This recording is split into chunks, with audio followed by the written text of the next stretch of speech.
Chicago, guys. Thank you. Jinx. Yeah, all at once now. Welcome to Chicago. Thank you. So this show has so many amazing aspects about it. It has an amazing backstory. You guys all have really interesting stories. But I kind of want to just start off by asking, back in 2013, when RWBY first started, did you have any idea 7 years later you'd be sitting here with merchandise and spin-offs and everything, such a huge fan base? Dude, I didn't know we were gonna get a second season. We were like, let's see if we can make something like anime we like and not get fired for it. And we didn't get fired for it. So no, none of us ever knew it was gonna be. I'm actually a future seer, so I was 100% able to predict all the success and all the things of RWBY. You could have warned us about 2016. I had no idea. I was still in college at the time. Our table read, I was actually studying abroad, and I was like Skyping in with little fake cat ears. I had zero idea. This is astonishing. Like, the fact that we've been all over the world for the show is just amazing. It's incredible, and it's very humbling. And I thank you guys for watching. First of all, because we wouldn't be able to, do this and be up here and talk to you guys. And it's just something that we're all very grateful for. You guys are awesome! You're breathtaking! What do you think? I mean, there's so many aspects that are relatable about the show, especially I feel like for an anime series. It's just really genuine and human. But what do you think resonates with the audience, I guess? I think this was kind of something for everyone. Like you're saying, everyone has their own individual issues and something to go through. And I think all the characters, no matter who you are, there's a character you can relate to. No, exactly. All of the four main girls definitely go through their own diff stuff. Any stuff? Good. Real good. It's Friday. Like Weiss has got her family issues. Yang has got the PTSD. Blake has got a horrible ex-boyfriend. Not anymore. Not anymore.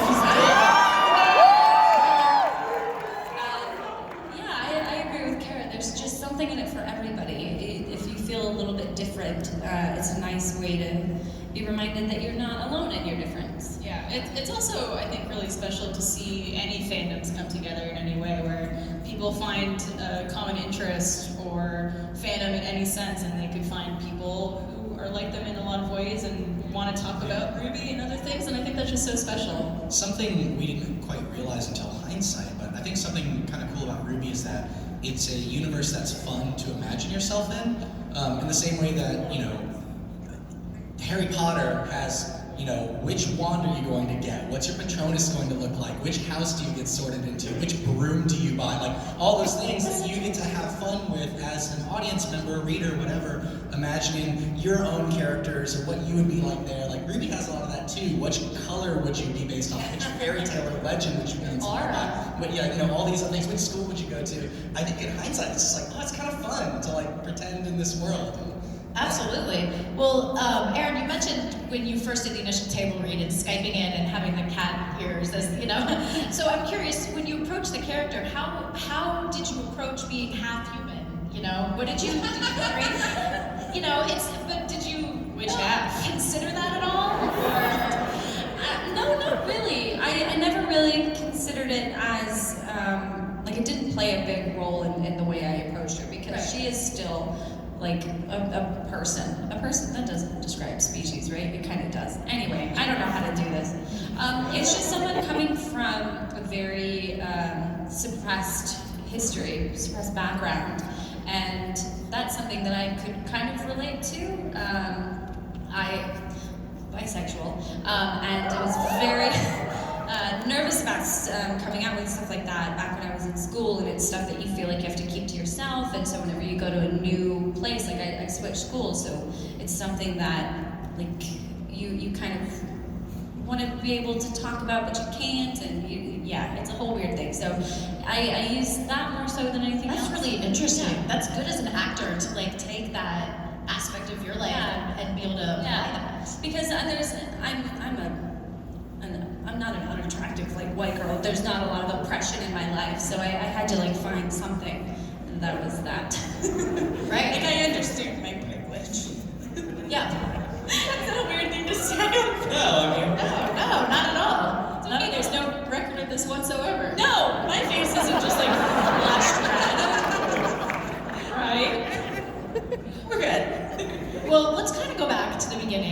before the table read, Kara, there's a really sweet story about, you know, the show being pitched to you as you're sitting at a reception desk. And I'm just, it was really touching when I read it, and I'm just wondering if you wouldn't mind sharing a version of it. Well, thank you. I appreciate that.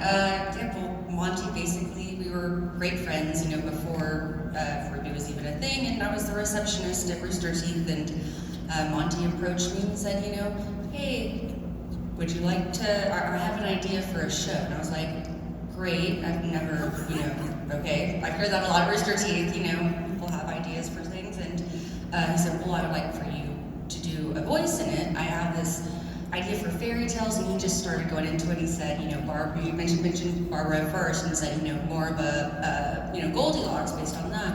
And then he kind of said, you know, no one really knows a lot about you. You know, you sit, you know, at the front, and I think that there's more to you than people give you credit for. And I kind of, you know, I mean, Weiss isn't really a princess, but I could see you as one. But he didn't, and I was like, oh, Monty, I'm a princess, you know, of course, but. He doesn't know Miss Monty way where he belongs. Oh, yeah, sorry. Half asleep. I see you as a princess. It was one of 2 hours of sleep. It was one of those pauses where he just kind of sat there and then squinted and goes, you know, yeah,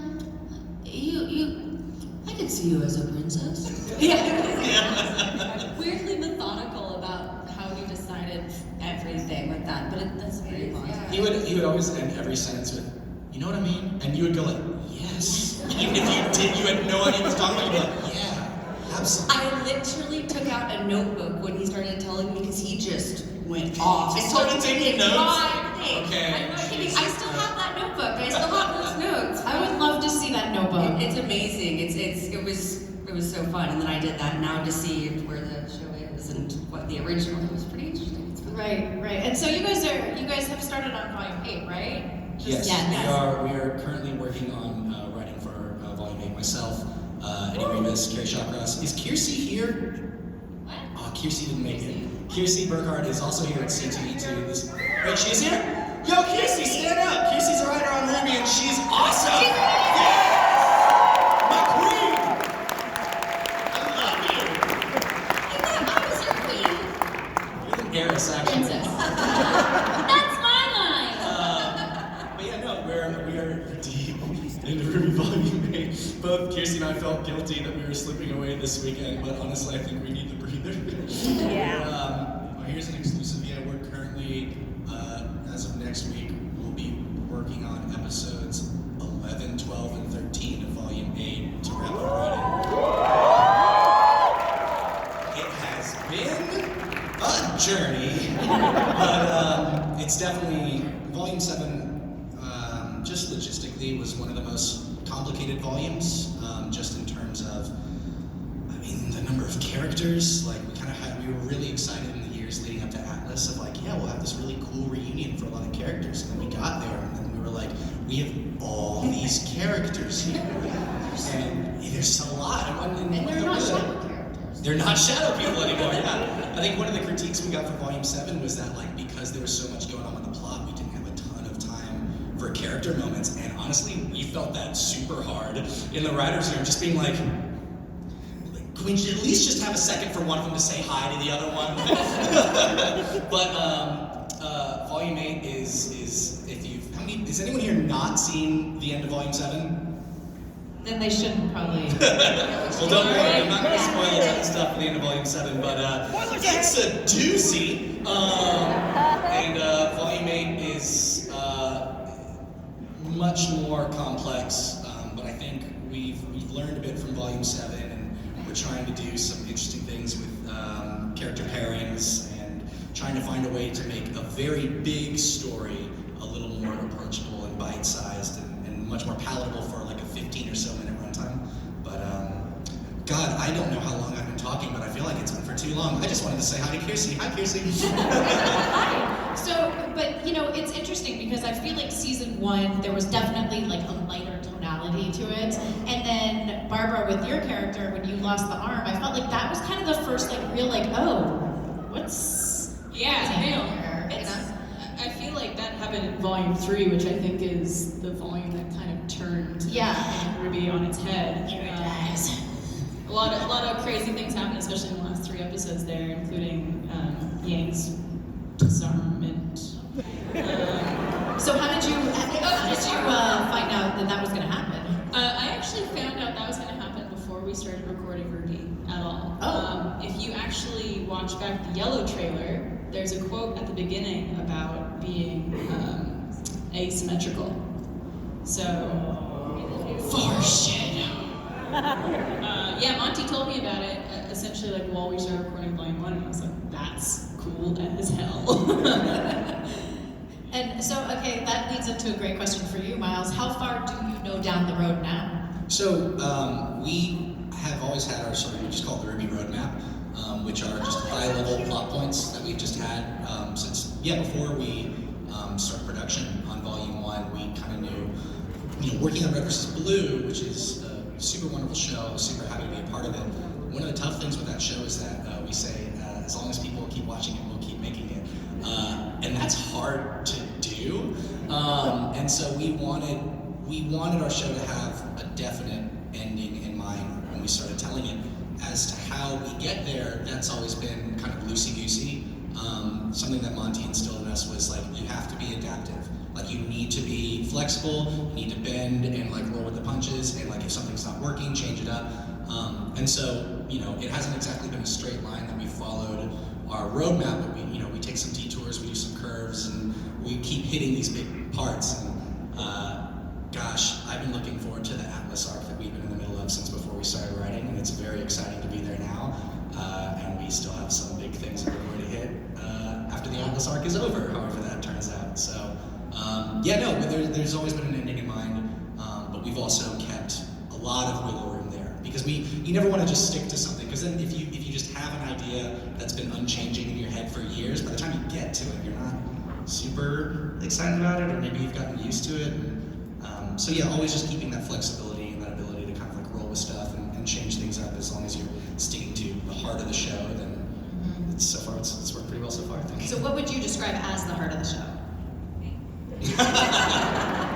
I think RWBY is a show about overcoming difference. I think it's a show about communicating with one another. I think it's a show about picking one another up. So what's the heart?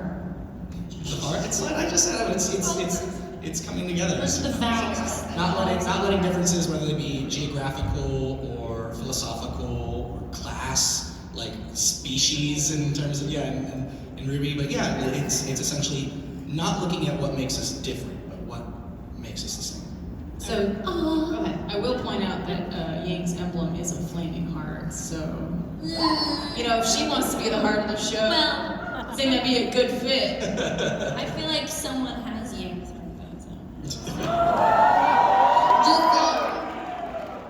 So when you talk about coming together, this is another interesting thing. When was the first time you guys all came together as the cast? Obviously with the R included, who's not here, but Yeah, the irony. Like, is it like recording together?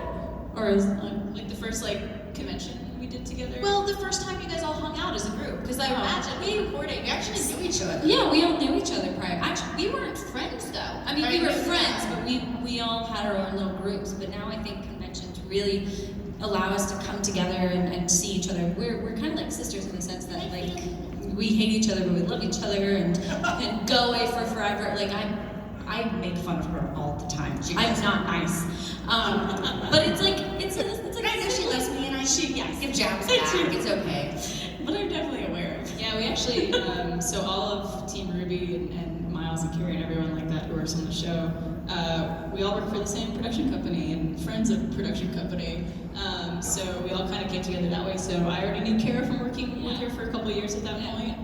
But I think the first con that we did together, other than RTX, was MCM Comic Con London.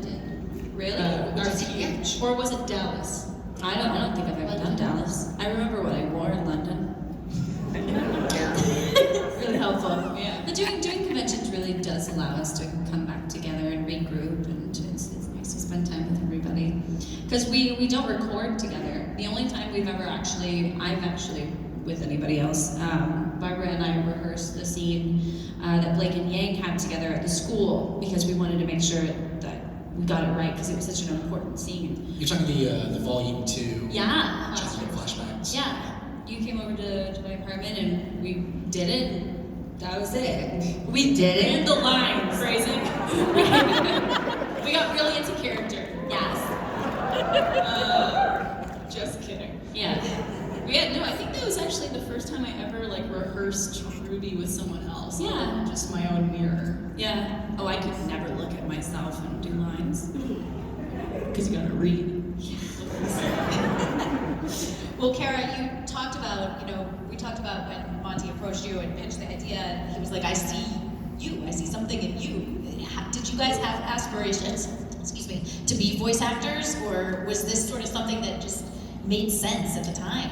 I think it basically made sense at the time. I had thought, I don't have any acting or theater background, which I think is unique in that aspect, but I studied communications in college, and I think that actually did really help as far as the voice acting goes, because I had to learn all the different emotions of like human face. Now there's I think 10 or 12, I can't remember them now.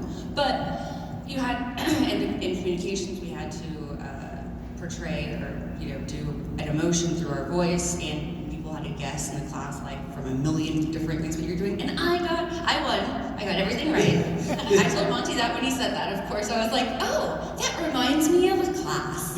What you've just described sounds like what aliens would go to learn how to be human. There are many emotions, fear, and the others. Yes. You will be learning all of them. Yes. And you had to do all of them with just your face or either just your voice. Yes, the human face, which we all have. Yes. But no, so I think it was something that was definitely a learning experience, and in the first couple of times I recorded, actually Miles had to be in the booth with me because I was too scared and nervous of the microphone. Don't know why, but it helped a little bit. Then it finally. You had asked, because we do, we record fight efforts, or even just efforts in general. It's sounds that people don't normally make in the real world, but like in anime, if someone looks mad, they have to be like, which if Joe were to do that, just I'd be like, are you okay? Was that a sneeze? What was that? But they're super important in animation, and they're really hard. You either immediately get efforts, or it's like a really weird thing to do, because it's very awkward to sound like you're getting hit when you're just standing there fine. And so yeah, Kara was like, can you come in here and pretend to hit me? And I was like, I don't love that, but...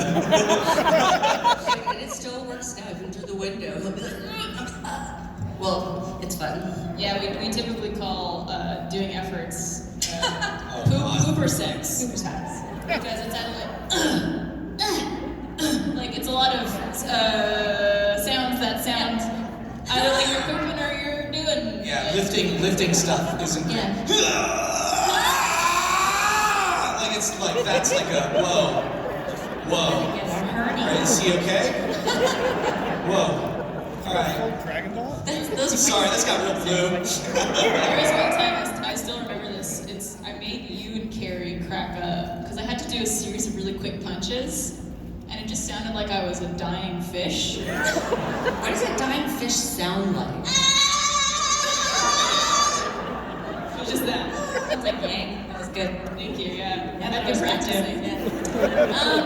I had a theater background. I had always been in like the local theater. No, I scratched my head. I knew I was gonna sound like a douche when I said that. I've always been in the theater.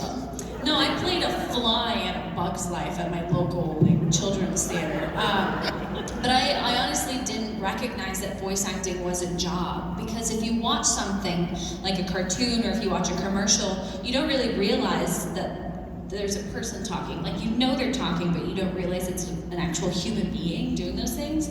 So while I did want to be in the artistic and the entertainment industry, I didn't realize that this was a viable option. But I was always that kid who picked up accents really quickly, or did weird little voices and stuff. And so it just sort of fit.